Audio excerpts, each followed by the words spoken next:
반갑습니다, 여러분. 여러분들을 만점으로 안내해드릴 역사 이야기꾼, 사기꾼 최영욱입니다. 자, 오늘 할 주제는 바로 무엇이 되느냐? 다른 게 아니라 여러분들 일제 문화통치. 우리가 바로 전 시간에 1910년대 무단통치에 대해서 얘기를 했었습니다. 그래서 오늘 이제 1920년대 문화통치라는 걸로 넘어가게 돼요.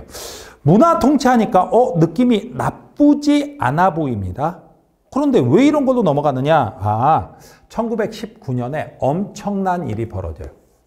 바로 무슨 운동이 터져 나오느냐? 3.1 운동이 터져 나오게 됩니다. 3.1 운동이 터져 나오면서 일본은 이제 난리가 난 거죠.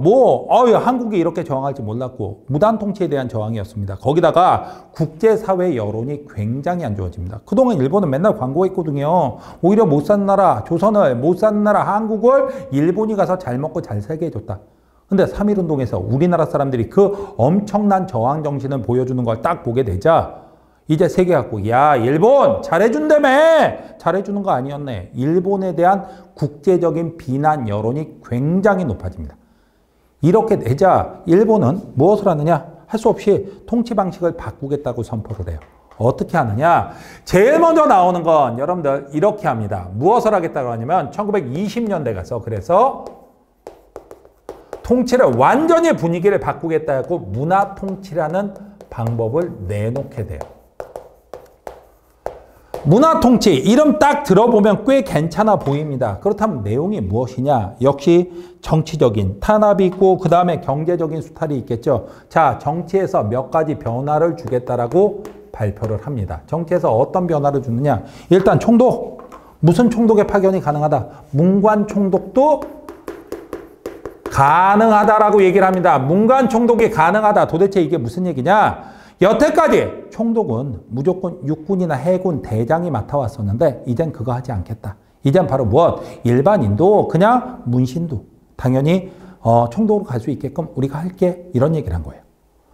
그렇게 하고 또 하나는 무엇을 얘기하느냐? 경찰도 헌병경찰 너무 무식하잖아. 그래서 무슨 경찰로 바꾸겠다? 헌병경찰을 보통경찰, 일반경찰로 바꾸겠다라고 얘기를 해요. 보통경찰제로 가겠다라고. 그 다음에 한국인들의 의견은 우리가 다 듣겠다 해갖고 1910년에 만들어만 놨지 단 한 번도 열지 않았던 기관이 하나 있었어요. 그게 바로 무엇이냐? 중추원회의를 처음으로 개최합니다. 그 다음에 또 하나가 각 지역의 한국인들의 의견도 다 받아들여야지 해갖고 무엇을 하느냐? 도평의회라는 거예요. 각 도마다 도평의회. 그 다음에 또 하나는 각 지역마다 부면 협의회 같은 것들을 만들게 합니다. 그래서 이런 데다 한국인들을 받아들여서 한국인들이 자기들이 원하는 것들이 있으면 우리 일본한테 직접 얘기할 수 있게끔 만들어주겠다라고 얘기를 합니다. 그리고 이런 얘기를 잘하려면 무엇이 필요하냐? 다른 게 필요한 게 아니다. 분명히 한국인들도 무엇이 필요한지 알아야 되니까 신문 같은 거 우리가 언론에 잘 주겠다. 신문 허용해 주겠다 해갖고 언론의 자유 중에서 신문을 발행하게 합니다. 그때 나왔던 신문이 바로 조선일보와 동아일보가 실제로 허가를 받아서 신문 발행이 가능해져요. 그 다음에 한국인들 할 말 하려면 이 한국인들이 모이는 단체도 있어야 된다. 근데 1910년대 무단통치 때 이거 싹 없앴다. 이건 문제가 있다 해갖고 단체 결성 허용해 주겠다라고 합니다. 그래서 만들어진 단체가 1927년에 나중에 여러분들 따로 잘라서 얘기할 건데 신간회라는 단체가 만들어지기도 해요. 여기까지만 딱 보면 일본 애들이 꽤 신경을 써주고 우리나라 꽤 괜찮아질 것 같아 보이기도 합니다. 하지만 여러분들 내용을 직접 살펴봐야 되겠죠. 문관 총독이요. 1945년 8월 25일까지 한 새끼도 안 옵니다. 파견할 수도 있다라는 말하고 파견해야 된다는 말은 같은 말이 아니라 전혀 다른 말이에요. 파견해야 한다라는 말은 무조건 파견해야 되는 거고 파견할 수도 있다란 말은 파견하지 않아도 상관없다란 말이에요. 1945년 8월 25일 우리나라가 광복을 맞이할 때까지 일본이 파견한 문관 총독은 단 한 명도 없었습니다. 계속 군인만 와요. 그 다음에 두 번째, 자, 보통경찰 하면 뭐래? 자, 이거 여러분들 다른 거 아닙니다. 보통경찰제는요, 실제로는 어떻게 되느냐? 경찰의 수가 3배 이상으로 늘어납니다. 그 다음에 두 번째, 경찰 예산도 3배 이상으로 늘어나요. 그러다 보니까 간단합니다. 여태까지 10명한테 두들겨 맞았다면 이제 몇 명한테, 30명한테 두들겨 맞는 상황이 벌어지는 거예요. 이런 일이 벌어졌다. 그 다음에 또 하나는 독립운동가만 전문적으로 잡으러 다니는 악질 경찰이 만들어집니다. 그걸 바로 고등경찰, 고등계 형사라고도 얘기를 해요. 이런 놈들을 만들어서 독립운동에 대한 탄압은 더욱더 심하게 한다. 그 다음에 세 번째는 바로 뭐가 있느냐. 여러분들 중추원 도평유의 부면협의회 여러분들 중추원 열리면 실제로 우리나라 사람이 들어가서 거기서 마음대로 발언할 수 있느냐. 그거 아니죠. 여기에 들어간 놈들 누군지 한번 봅시다. 중추원에 들어간다. 그 다음에 도평유에 들어간다. 부면협의회에 들어간다. 얘들 몽땅 다 친일파야. 친일파 새끼들 모여서 회의해봤자 보나마나 뻔하죠. 그냥 총독부가 하는 거 너무 좋습니다. 이렇게 하는 거예요. 이런 게 나오게 된다. 그 다음에 네 번째는 자 조선일보, 동아일보 이런 신문 발행을 허용한다. 맞아요. 신문 발행을 허용했는데 맨날 검열 삭제 들어갑니다. 검열 삭제. 검열 삭제라니 무슨 얘기냐. 신문이 나가기 전에 사람들한테 나가기 전에 그 완성본을 들고 먼저 총독부에 찾아와야 됩니다. 그리고 총독부에서 오늘 신문 괜찮네 내보내. 그럼 내보낼 수 있고요. 만약에 이 부분 문제가 있는데 그러면 그 부분을 못 내보냅니다. 그래갖고 어떤 상황이 벌어지냐. 여러분들 사진을 좀 보면 아시는데 바로 이 사진입니다. 신문에 빈칸이 대빵 많아요. 당시에는 사건이 별로 없었나 봐요. 사건이 없는 게 아니라 여기에 기사들이 있었습니다. 근데 그 기사들을 총독부에서 삭제하라. 검열하고 삭제하라라고 얘기를 한 거예요. 그러다 보니까 이렇게 되는 거죠.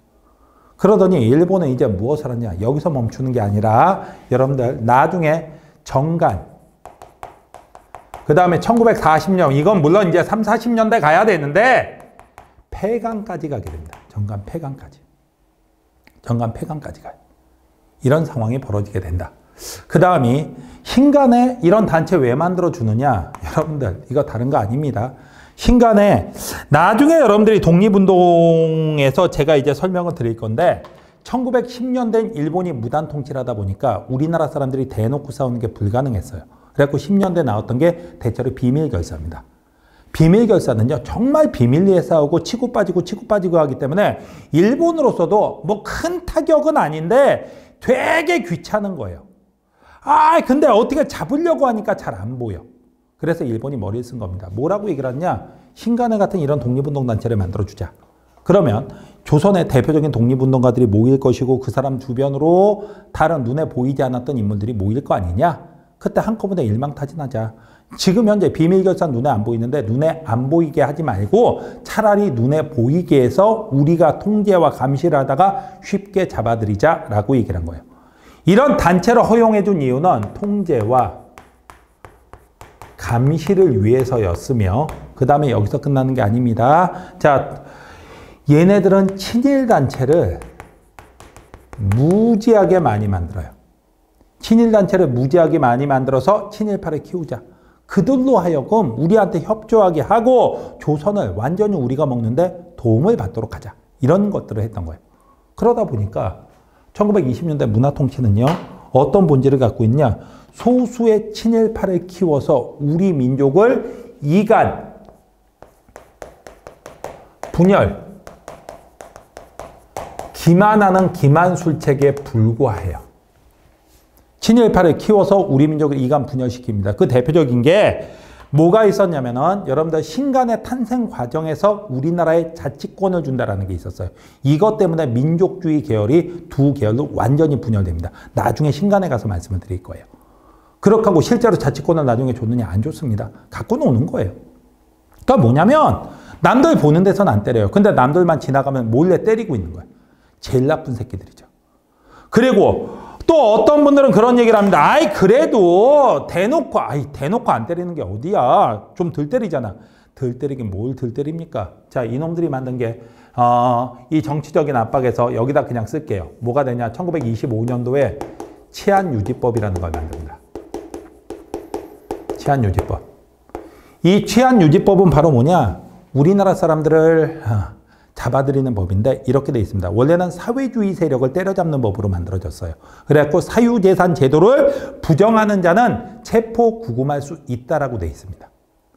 그런데 사유재산 제도를 부정하는 게 바로 사회주의 사상이에요. 그래갖고 그 사람들을 때려잡는 건 맞습니다. 그런데 이거보다 더 세게 처벌하는 규정이 들어가 있어요. 일본의 국채를 부정하는 자는 체포 구금할 수 있다라고 돼 있습니다. 일본의 국채를 부정한다? 일본의 국가체제, 그러니까 우리나라 독립운동하는 거, 일본의 통치체제를 거부하는 거, 독립운동하는 건 몽땅 다 치안유지법의 체포 대상이 돼요. 그러다 보니까 우리나라 이 25년부터는 우리나라 독립운동가들이 다 치안유지법으로 잡혀 들어가게 됩니다. 이런 탄압정책이 있었는데 무슨 놈은 우리한테 잘해주는 겁니까? 말만 문화통치예요. 그리고 이번엔 뭐가 나오느냐? 경제적인 입장에서도 나옵니다. 경제에서는 뭐가 나오냐? 다른 정책 필요 없고 분명히 여러분들 1910년대 쌀을 뺏기 위해서 땅을 먼저 뺏었습니다. 그래갖고 10년대 땅을 뺏었어요. 20년대 가서 무엇을 뺏었냐? 쌀을 뺏어야 돼요. 그래갖고 무엇이 나오냐? 산미 증식계획이라는 게 나옵니다. 산미 증식계획은 몇 년부터 시작했느냐? 1920년부터 시작했고 1934년까지 갔던 정책이에요. 20년대는 솔직히 말하면 끝부분을 여러분들 31년으로 생각할 수도 있고 37년으로 생각할 수도 있어요. 자, 이건 왜 그렇게 되는지는 이건 다음 강의에서 여러분들 얘기를 할 겁니다. 자, 20년부터 34년까지 했는데 산미 증식계획이라는 건 여러분들 다른 거 아닙니다. 자, 일본을 보면 장기적으로 보면 일본에서 1910년대, 20년대 지나오면서 산업화가 진행이 됐어요. 그러다 보니까 어떻게 됐냐. 이 농촌에 살던 수많은 젊은이들이 다 농촌을 떠나서 도시로 올라갔던 거예요. 많은 그 청년들이. 이러다 보니까 노동력이 부족합니다. 농촌에서. 생산력 자체가 떨어졌어요. 생산력 자체가 이렇게 떨어지니까 이제 농산물, 쌀이 부족해서 난리가 난 거예요. 일본에서. 그래서 일본 정부에서는 결정을 합니다. 앞으로 10년, 15년쯤 뒤면 우리나라에 1년간 900만 석의 쌀이 부족해질 것이다. 20년에 그렇게 결정을 해요. 그렇다면 이걸 어떻게 해야 되느냐? 다른 거 아니다. 바로 조선에서 쌀을 900만 석 이상 더 많이 생산하게 하자. 그리고 그걸 일본으로 수입해 가자. 일본은 쌀을 안정적으로 공급받아서 좋은 것이고 조선은 바로 무엇을? 쌀을 많이 생산해서 조선에다 파니까 좋은 거 아니냐? 이런 얘기를 합니다. 자, 그런데 결론은 어떻게 됐냐? 여러분들 증식은 실패했습니다. 증식은 실패했다? 이게 도대체 뭔데? 자, 증식은 실패하고 수탈은 성공을 했어요. 증식은 실패하고 수탈은 성공했다는 말이 도대체 무슨 얘기냐? 여러분들 표를 보면서 말씀을 드리겠습니다. 자, 왼쪽에 있는 표는 산미 증식 계획 기간에 미국 생산량과 수탈량 해갖고 나왔어요.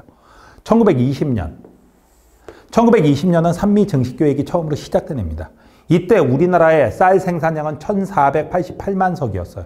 근데 일본이 가져간 건 몇만 석을 가져간 그중에 209만 석. 솔직히 말하면 한 7분의 1 정도. 야, 우리가 일본 하도 무섭게 생각을 하다 보니까 뭐를 얘기하냐면 야, 그래도 덜 가져갔네? 이 생각을 합니다. 7분의 1씩이나 가져갔는데 그래도. 그런데 이때부터 이제 한 15년에 걸쳐서 일본은 그 얘기를 합니다. 한 35년쯤 되면 우리나라에서 쌀이 900만 석 정도 더 많이 생산될 거고 우리가 그 900만 석을 가져갈 거야. 이런 얘기를 했던 거예요. 그런데 문제는 어떻게 됐느냐. 자, 2년 뒤에 불과 한 30만 석도 안 늘어나 20몇만 석 늘어나요. 그리고 솔직히 말하면 1924년 흉년이 드네였어요. 그래갖고 쌀이 늘어난 게 아니라 오히려 20년보다 1924년은 몇만 석이 166만 석이 줄었어. 근데 가져가는 거 얼마를 가져가느냐? 거의 500만 석 가져갑니다. 이런 미친. 생산량이 줄었는데 더 많이 가져가요.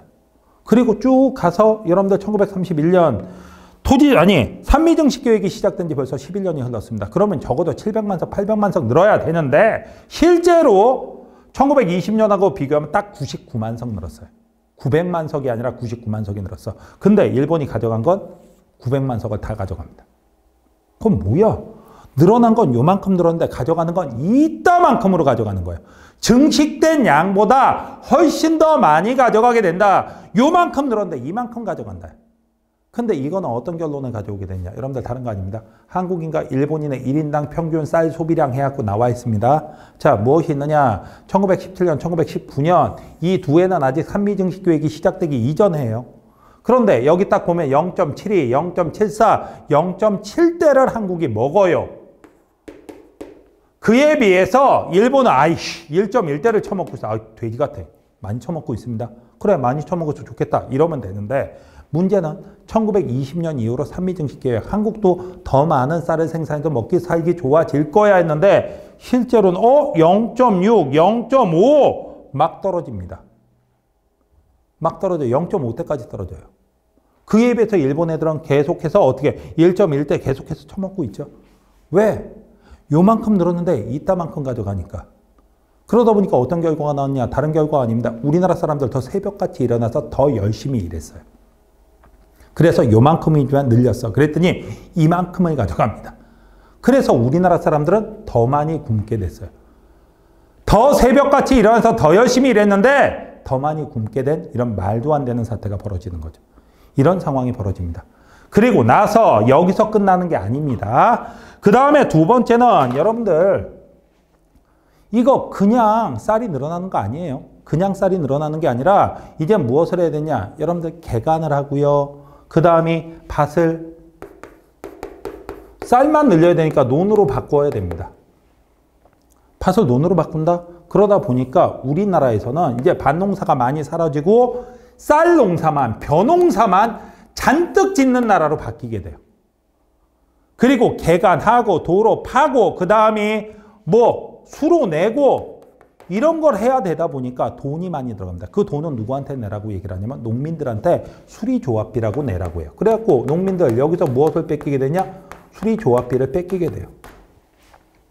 수리조합비를 뺏긴다? 이게 도대체 무슨 얘기냐? 수리조합이라는 걸 만들어서 농민들은 강제가입시키고 거기서 수리조합비라고 너희 여기에 땅 좋게 만드는데 우리가 돈 썼잖아. 그 돈 내놔. 이렇게 돈 뺏어갑니다. 그러다 보니까 우리 농민들은 어떻게 됐냐? 다른 거 아닙니다. 자, 더 새벽같이 일어나서 요만큼 늘렸어요. 그랬더니 이만큼 뺏겼어. 그래서 더 많이 굶게 됐습니다. 거기에다가 빚더미에 앉게 됐어요. 뭐 이런 못 같은 이런 상황이 벌어지게 된다. 이게 바로 산미증식계획이에요. 이러다 보니 우리 농민들은 더 이상 국내에서 살 수가 있다 없다. 국내에서 살 수가 없죠. 그래서 우리 농민들은 여기에 대한 저항을 합니다. 자, 무엇을 하느냐? 소작쟁이 일으켜요. 소작쟁이. 이렇게는 못 먹고 살겠다. 소작쟁이. 우리 소작료 낮춰주고 우리 먹고 살게 해달라. 이런 걸 요구하기도 하고 그 다음에 또 하나는 여러분들 만주, 간도, 연해주 등지로 자 이민을 가게 됩니다. 더 이상 한국에서 먹고 살 수가 없다. 빚더미에 앉게 되니까 이젠 살 수가 없는 거예요. 그래서 어떻게 하냐. 야반도주 합니다. 만주, 간도, 연해주로 떠나버려요. 거기 가서 살자라고. 이런 상황이 나오자 일본도 뭔가 좀 대응책은 만들어야 돼. 그래갖고 일본이 만들어낸 대응책은 만주산 잡고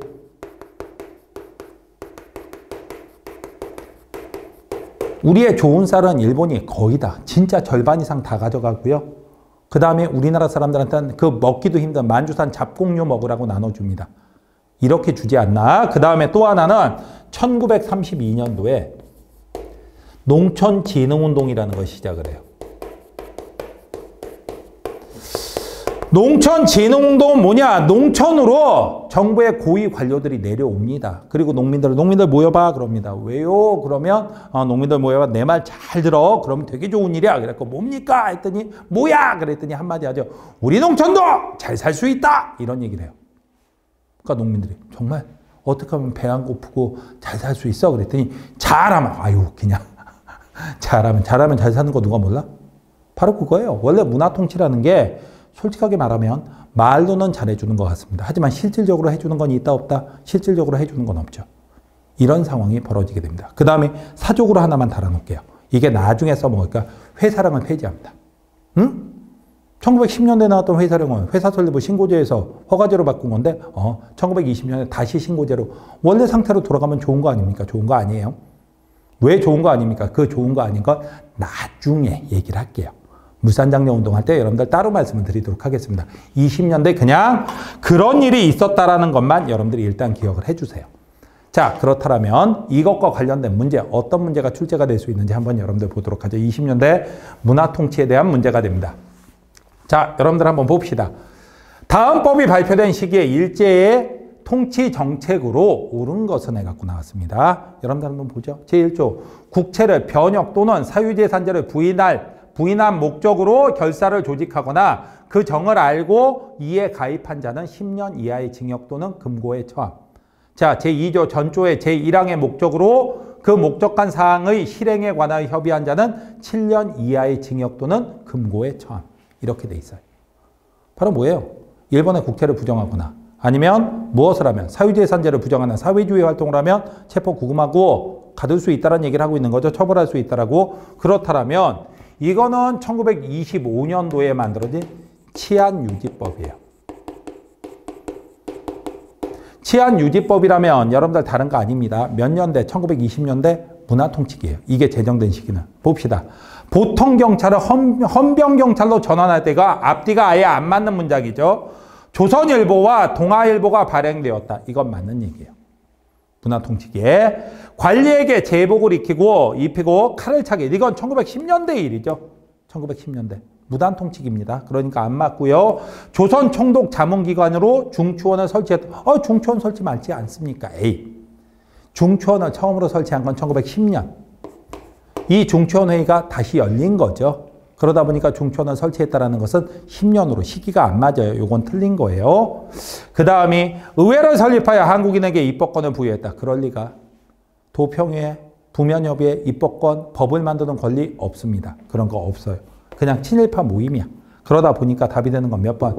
2번이 답이 됩니다. 여러분들 이해가 되셨습니까? 자, 그 다음 문제 2번 문제가 됩니다. 밑줄진 계획의 결과에 대한 설명으로 옳지 않은 것은 해갖고 여러분들 봅시다.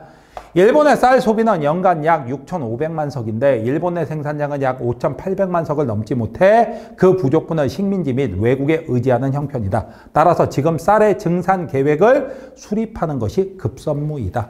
여러분들 이 계획을 쌀의 증산 계획이니까 산미 증식 계획을 얘기하는 거예요. 그렇다면 여러분들 봅시다. 되게 조심해야 될 문장을 넣어놨어요. 한국인의 쌀 소비량 산미 증식 계획 때문에 감소한 거 맞죠? 더 많이 생산하지만 더 많이 굶게 됐죠. 그 다음에 만주에서 잡곡 수익량이 증가한 거 당연히 맞죠? 소장농의 관습적 경작권이 부정되었다. 맞네요. 뭘 맞아? 이건 틀렸지. 이거는 1920년대 산미 증식 계획이 아니라 1910년대 토지조사 사업에 관련된 거예요. 자꾸만 토지조사 사업하고 산미 증식 계획을 헷갈려하는 학생들이 있습니다. 이거 헷갈리시면 안 돼요. 한국의 농업이 쌀 농사 위주로 재편되었다. 쌀만 잔뜩 지어라. 밭을 논으로 바꾸라고 얘기를 했죠. 증산량보다 일본으로의 수탈량이 훨씬 더 많았다. 증식은 실패했고 수탈은 성공했다라고 말씀드렸습니다. 그러다 보니까 답이 되는 건 몇 번이 답이 된다? 3번이 답이 됩니다. 자, 이렇게 해갖고 1920년대 문화통치까지 여러분들 살펴봤습니다. 이번 강의 여러분들 고생하셨고요. 다음 강좌에서 뵙도록 하죠.